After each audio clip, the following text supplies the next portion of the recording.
Welcome to the Get Fit Guys quick and dirty tips to get moving and shape up. My name is Brock Armstrong, and I'm the Get Fit Guy.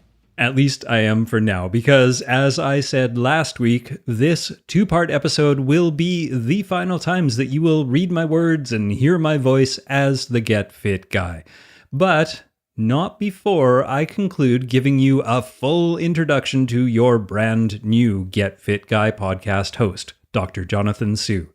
Now, before we dive into the second half of my conversation with Jonathan, I want to let you know that if you enjoy and value what I bring to your fitness life, well, you can continue to follow me on my new podcast called Upgraded Fitness.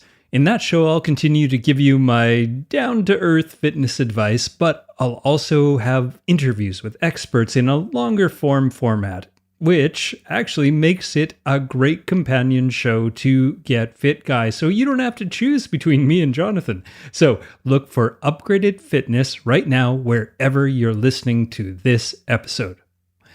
Now, let's get back to my conversation with Dr. Jonathan Su, your new Get Fit Guy.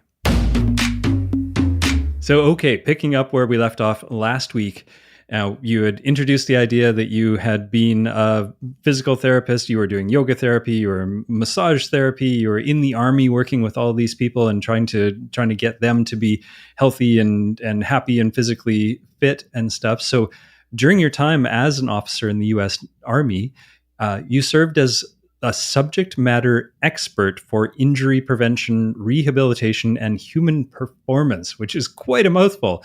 And the last two words in that sentence, the human performance, are what really intrigues me. So can you tell us more about what human performance is and how you actually help people develop that?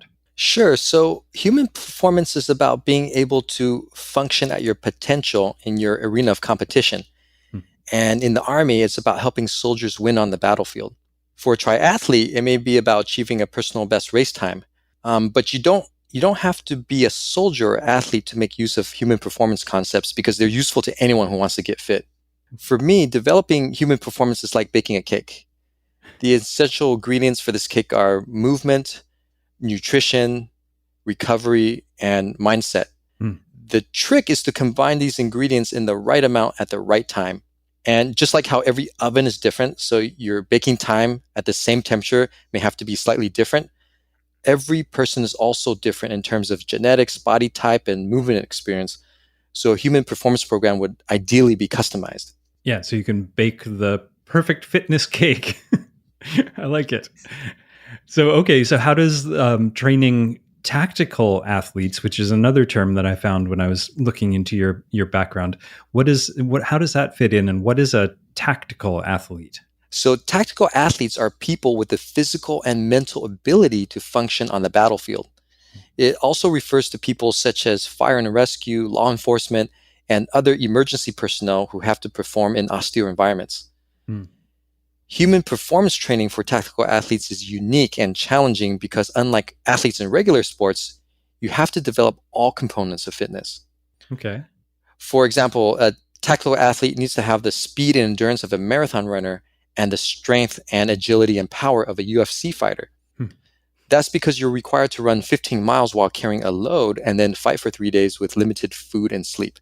So typically, a training week for a tactical athlete might include strength training, HIIT training for improved work capacity, distance rucking with progressively heavier loads for endurance, speed and agility work, powerlifting, and of course, stability and mobility work for injury prevention. Now, if people think back to the first part of this interview that I did with Jonathan, you may remember that he went through his week of how he exercises. And this sounds suspiciously familiar, doesn't it? Do you sort of model your own training after this? Yeah, absolutely, Brock. I think it's an ideal way to train for most people. And the reason why is because there's so much variety in the fitness program that you avoid overuse injuries. And at the same time, human function, there's so many different parts to human function. There's endurance, there's strength, there's flexibility, mobility, there's stability. There's all these things that are so important to incorporate I think that for most people, if they had these different elements in their fitness program, they would not only perform better and get better results, but also avoid injuries. That actually leads really well into the question I wanted to ask you next, which is a question that I get all the time from most of the time on Facebook. People tend to write to the Get Fit guy and just send these really seemingly simple questions like, how do I get fit? Or what's the best way to get fit? I get these questions all the time. And I think you sort of highlighted it right there, but how would you answer that question of what's the best way to get fit? Sure. So like you, I've worked with people wanting to get fit, mostly after being sedentary for a while, Mm-hmm. sometimes after decades of little to no activity, and this question comes up. I find that the biggest challenge for most people is being able to stay consistent with their fitness program. Right.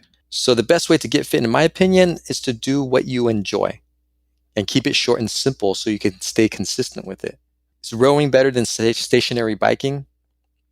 Are free weights better than machines? Is running better than walking? These are questions, again, that I get all the time. It's irrelevant if you're not consistent. Hmm. The best way to get fit after a long break is to do what you enjoy and keep it short and simple. You can always add more elements to the workouts once it becomes a habit. Another big challenge that people face in getting fit are injuries. So you get yourself psyched up to get fit, stay fit, or achieve a personal record, and it's easy to do a little more than your body's ready for, and then boom, permanent injury. Yeah. An injury is the quickest way to derail your fitness plans because it can put you out for at least 4 to 6 weeks, and you typically end up at a lower fitness level than when you started. The other thing is that if you're in competition, then your competitor who's not injured actually has the additional 4 to 6 weeks to get better, and you don't. Right. So you've got to listen to your body, be able to differentiate between good pain and bad pain, add variety to your workouts so you don't get repetitive use injuries, have adequate recovery time, and take baby steps in making exercise more challenging. I like it. Yeah, such good advice. I always refer to the too much too soon issue. That's I'm going to say 99% of the injuries that I've seen out there are due to that too much too soon aspect of things, just going too hard, too fast, too long without those baby steps and without making time for adequate recovery too. It's so important. Now, I'm going to get you to put on your get your crystal ball out because I love to think about what's going to be the next big fitness trend and think for me, I'm really excited about some of the virtual reality stuff right now. But what do you think is going to be the next big trend in the fitness world? And then I've got a sort of a follow-up question after you answer that. Sure. So I believe the next big fitness trend will be inclusive fitness. Inclusive fitness is the idea that fitness is for people of all ages, shapes, sizes, and abilities. Amen. Fitness can be intimidating, even terrifying for people who don't fall into the traditional stereotype of someone who's into fitness. You walk into any Pilates studio, yoga class, or even a regular gym, and what do you see? Mostly fit-looking people. Right. So we end up excluding a massive segment of the population who can benefit most from the transformative powers of movement. And to make fitness inclusive, it would have to look different than how it looks now. Imagine a fitness class for heavier people that replaces burpees and jump squats with lower impact exercises that still gives you an intense workout. And what if this class also addressed back pain and maybe even something we can all use more of, like self-love? Wow. I believe fitness can and should be medicine for your body and your mind in a very intentional way. I like it. That's wonderful. And I think what you described is sort of happening a little bit online right now. But yeah, can you imagine if it actually happened in real life, in an actual gym or in an actual studio? So you could be surrounded by people who are in the same situation as you instead of feeling that kind of embarrassment and maybe a little bit of shame and having to do it in your own living room because you don't fit in. And that's a wonderful, wonderful vision you have for the future, Jonathan. I like that. Now the follow-up question is, what is one old crappy fitness trend that you wish would just go away already? Great question, Brock. Where do I start? Yeah, there are a number of them, aren't there? Well, one fitness trend I wish would disappear is prolonged running with a weighted vest. Oh. The rate of back and knee injuries I saw while working with soldiers who had to train with a load really surprised me. And these were people who were young and really fit. Right. And I'm not convinced that for most people the pros outweigh the cons, especially if running with a load is not part of your job description. Yeah, I suppose, like you said, that is part of the job when you're in the Army. But yeah, the rest of us don't have to do that. So that's good advice. Okay, before we wrap up, I just want to take this moment to just give you the floor to give people a sneak peek into what you're going to be doing as the new Get Fit guy starting next week. I'd be happy to, Brock. So my first episode will look at how you can get the most health benefits from the most popular form of exercise in the world, walking. Walking, I love it. Walking is great for people of all ages, but research shows that 40% of people who walk as their main form of exercise aren't reaping the full health benefits. Oh, wow. In this episode, I'll show you what you can do to get the most health benefits from walking. Another episode will show you how to prevent the most common cause of knee pain using 3 simple exercises you can do on your own at home. And I'm also working on an episode that'll show you how to use the mental skills of Olympic athletes to get fit.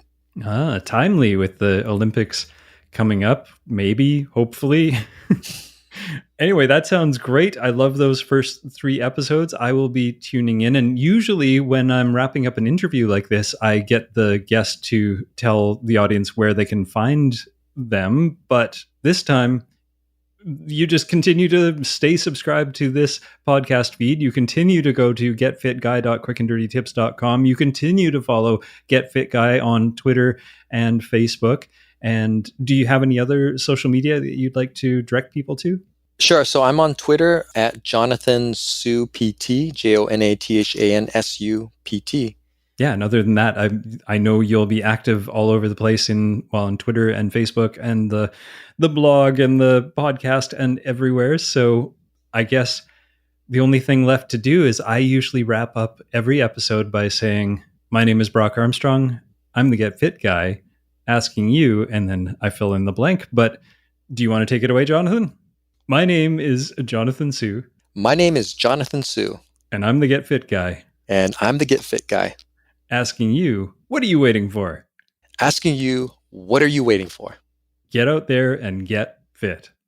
Get out there and get fit. I feel like I'm swearing you in. I love it. Thank you for that, Brock. And with that, I hope you'll come and join me on my new podcast, Upgraded Fitness. But if not, I bid you a fond farewell and leave you in the capable hands of Dr. Jonathan Su.